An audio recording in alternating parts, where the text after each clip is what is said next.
I'm Paul Duprex, and I'm the Director of the Centre for Vaccine Research at the University of Pittsburgh, and this is Ask a Professor. People often ask, what do masks do?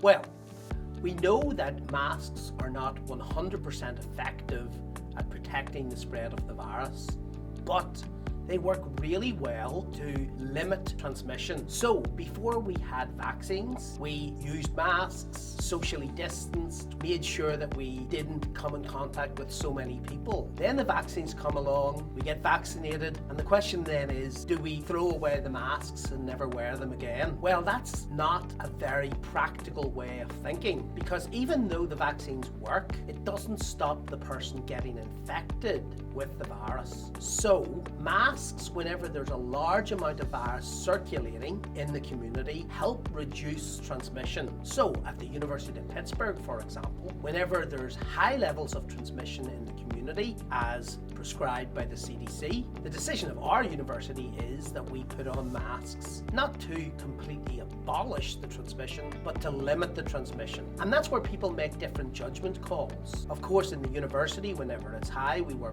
masks, but outside of work, we might not wear masks, and that would be a judgment call. If we're working by ourselves outside in the garden, it's very unlikely that we would need to have masks, and certainly we don't need to wear masks if we're not feeling sick and we're by ourselves in the garden. But you may have an older parent, you may have a relative who is very susceptible to problems if they were to get COVID, so a number of individuals choose, even outside of work, to keep wearing masks.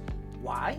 Because they want to protect the people they love, they want to reduce the likelihood of transmission, and they want to make sure that something very tragic doesn't happen if their loved one gets infected with SARS coronavirus 2.